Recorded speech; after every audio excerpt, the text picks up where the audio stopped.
Hey guys, Yuji here, and today I'm going to be talking about the best covenants for Ret Paladin. So right off the bat, we're going to start with Kyrian, and Kyrian's covenant ability is Divine Toll. And what Divine Toll does is pretty much Judgment on a minute cooldown that also hits 5 targets within 30 yards of you. So if Ret kind of has a consistent damage Roddy playstyle, where we just cleave things down with Divine Storm and things like that, then this could actually be really good.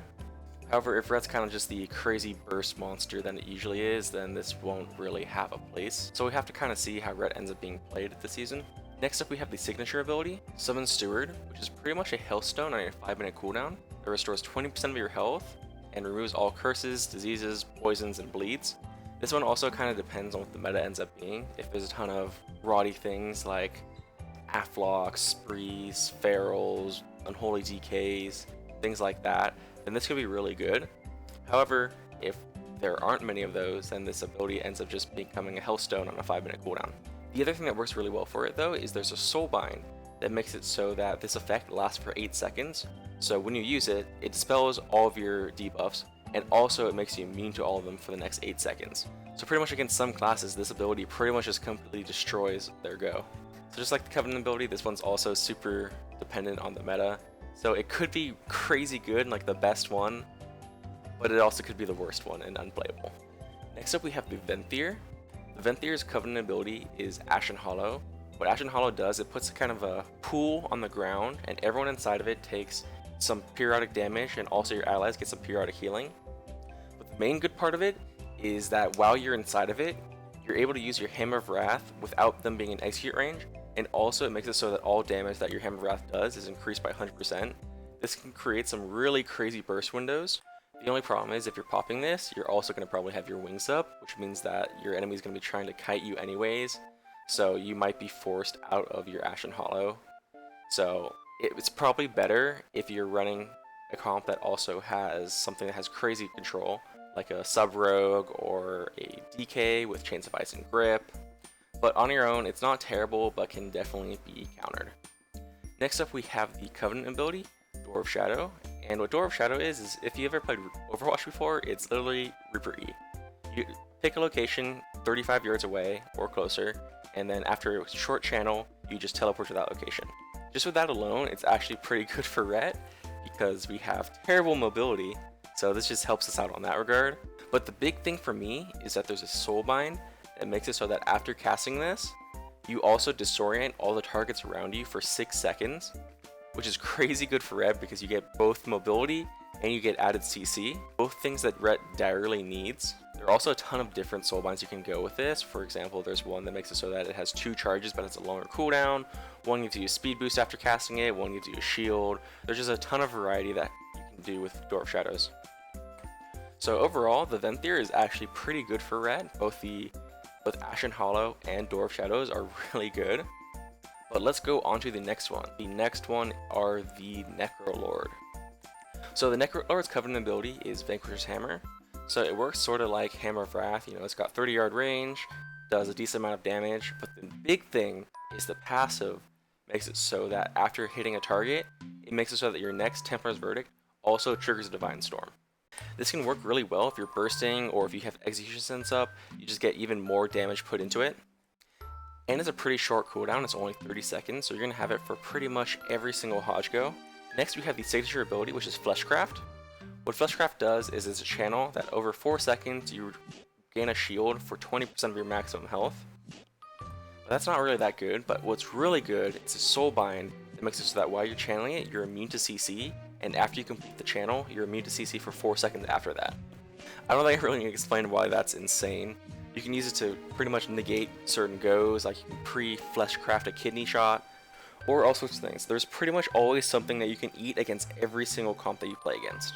The only problem is this might be a bit hard to pull off at times. If you miss it, you're going to pretty much be out a 2-minute cooldown, and then they're just going to get their go off immediately afterwards. So the ability is really good, but kind of hard to get off. But overall, Necrolord is really good. Vanquisher's Hammer is a really good ability, and Fleshcraft with the Soulbind is also super insane. Last but not least, we have the Night Fae. So the Night Fae's Covenant ability is Blessing of the Seasons, and what it does is it rotates between 4 different seasons. Each one has a different buff that you can apply to a target for 30 seconds. However, using it puts it on a 45-second cooldown, so there's going to be a 15 seconds of downtime between the two buffs. And now getting into the buffs, the first one is Blessing of Spring. Blessing of Spring blesses an ally for 30 seconds, causing their healing done to be increased by 10%, and the healing received to be increased by 20%. Now this can be really good to counter enemy goes. You just pop this, and then you have fat healing. If you end up using it on yourself while you're getting trained, your healing on yourself is going to be increased by 30%. If you use it on, say, your healer during a go, their healing on themselves is going to be increased by 30%, and also all the healing you deal to them is going to be increased by 20%. This is just a really good ability to enhance Red's off healing.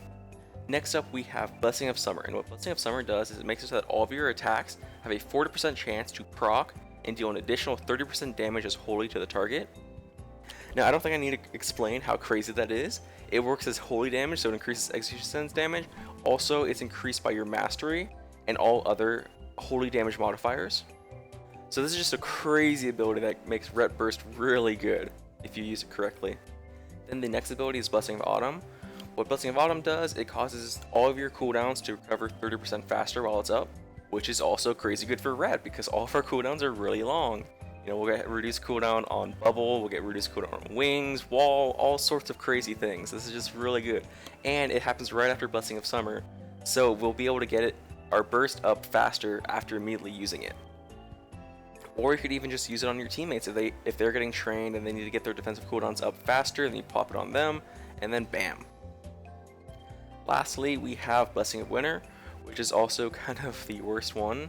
So all attacks that the person with the blessing has deal a slight additional amount of damage as Frost, but the important part is it also applies a debuff that decreases the target's movement speed by 3% and their attack speed by 2%, and then this stacks up to 10 times.